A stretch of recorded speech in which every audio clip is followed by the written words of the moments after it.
dan jaga jarak setidaknya 1 mil laut dari kami. Jika tidak kami akan menghentikan serah terima." Tama berdiri di dek haluan dan berteriak kepada Yoshua di pintu jembatan.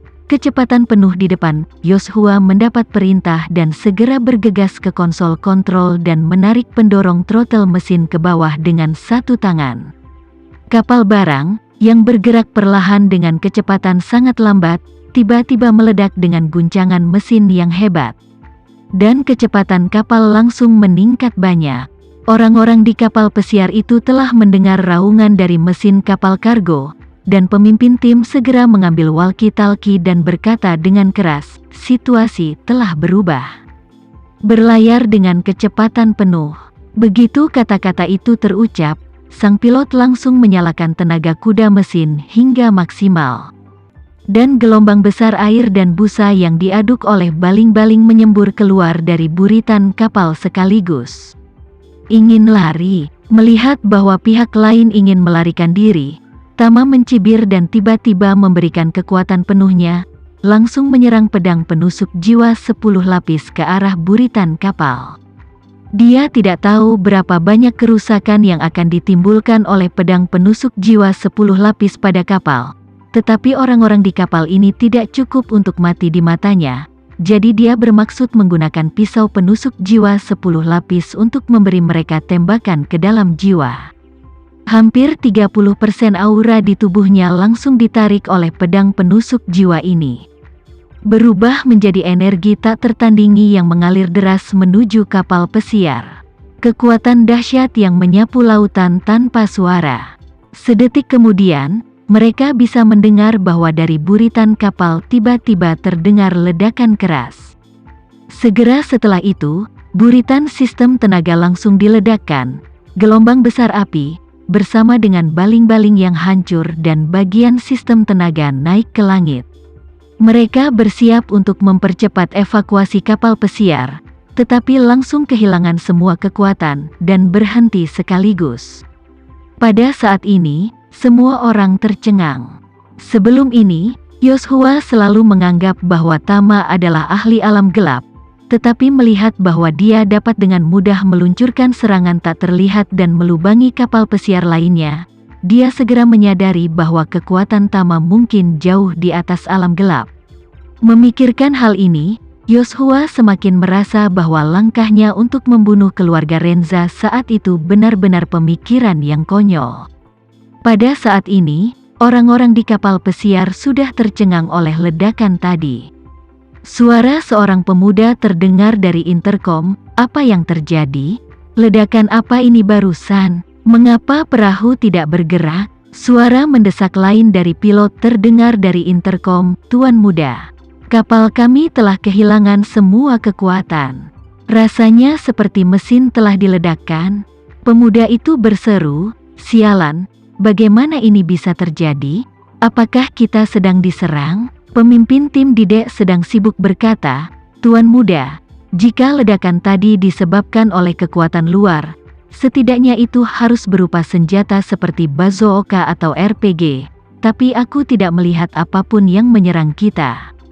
Pemimpin tim, yang telah bertugas di militer selama bertahun-tahun, sangat berpengalaman dalam pertempuran.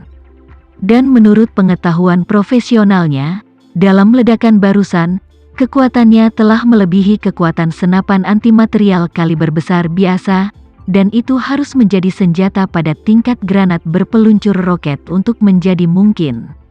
Namun, dalam kegelapan laut, jika pihak lain menggunakan peluncur roket, ini seperti menyalakan kembang api besar, suaranya pasti juga sangat keras, bukan tidak mungkin untuk tidak mengetahuinya. Namun sesaat sebelum ledakan terjadi, matanya telah mengamati kapal kargo yang mencurigakan itu, dan tidak menemukan pihak lain untuk menggunakan senjata untuk menyerang kapal pesiar mereka. Ketika dia kagum, dia mengubah perasaannya, seluruh buritan kapal tampaknya tiba-tiba sedikit tenggelam, dan haluan kapal juga berada pada sudut yang sangat kecil. Perubahan halus ini membuat hatinya kaget tiba-tiba, dia menduga itulah alasan tenggelamnya buritan. Pasti karena ledakannya mengakibatkan kabin terpisah dari buritan ke dalam air. Apalagi, masuknya air pasti sangat parah sehingga menyebabkan buritan mulai sedikit tenggelam. Jika asupan air terus berkembang, buritan secara bertahap akan tenggelam ke dalam air, sementara haluan akan melengkung lebih tinggi dan lebih tinggi, dan akhirnya seluruh kapal akan tenggelam 90 derajat secara vertikal ke bawah. Pada saat ini, mekanik di dalam kabin tiba-tiba berteriak melalui interkom, "Tidak baik. Sebuah lubang besar telah meledak di buritan kapal, dan air laut sudah masuk." Wajah pemimpin tim berubah dan dia berteriak, "Semua orang memakai jaket pelampung dan segera meninggalkan kabin. Personel bersenjata segera bersiap untuk pertempuran. Cepat luncurkan sekoci dan bersiaplah untuk meninggalkan kapal." Ketika kata-kata ini keluar, lusinan orang di seluruh kapal menjadi sangat panik. Meskipun kebanyakan dari mereka adalah pengawal terlatih, mereka belum pernah menghadapi situasi berbahaya seperti itu sebelumnya, dan banyak dari mereka berada dalam kebingungan. Lebih dari 20 pria bersenjata bergegas ke geladak memegang senapan serbu. Dan kelompok orang ini menatap gugup ke kapal barang yang mendekat, siap menembak kapan saja. Dari interkom, suara marah pemuda itu terdengar dari mesin, "Apa katamu? Meninggalkan kapal? Bagaimana kita akan kembali ke Seattle setelah kita meninggalkan kapal?" Pemimpin tim buru-buru berkata, "Tuan muda, setelah meninggalkan kapal, saya akan mengantar Anda keluar dari sini dengan sekoci. Ini hanya sekitar 200 km dari Seattle. Jika semuanya berjalan lancar, kita bisa tiba dalam 4 atau 5 jam." Pemuda itu berkata dengan dingin, "Aku tidak akan kembali dengan speedboat selama 5 jam. Kamu menelepon keluarga sekarang dan minta mereka mengirim pesawat amfibi untuk menjemputku?"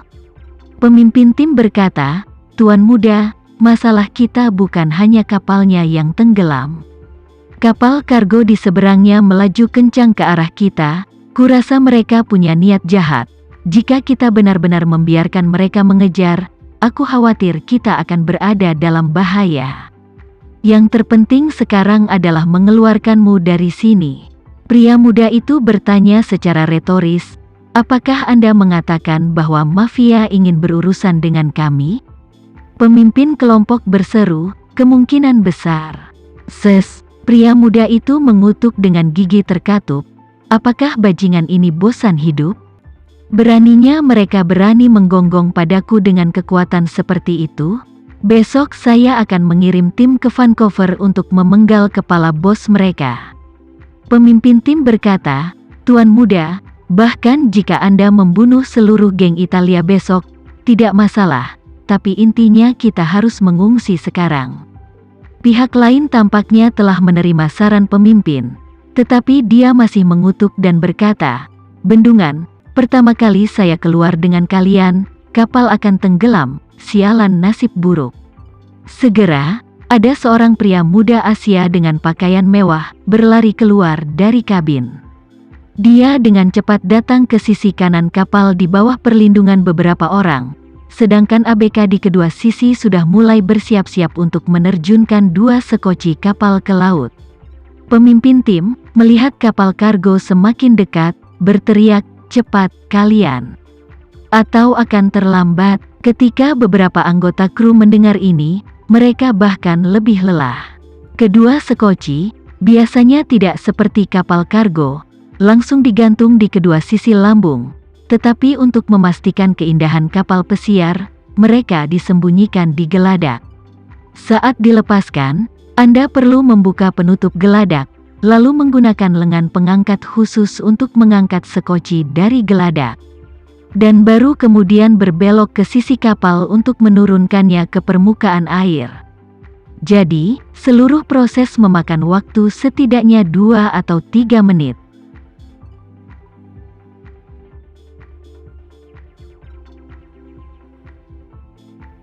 Sekian dulu ya video kali ini, kita lanjutkan lagi videonya di lain waktu.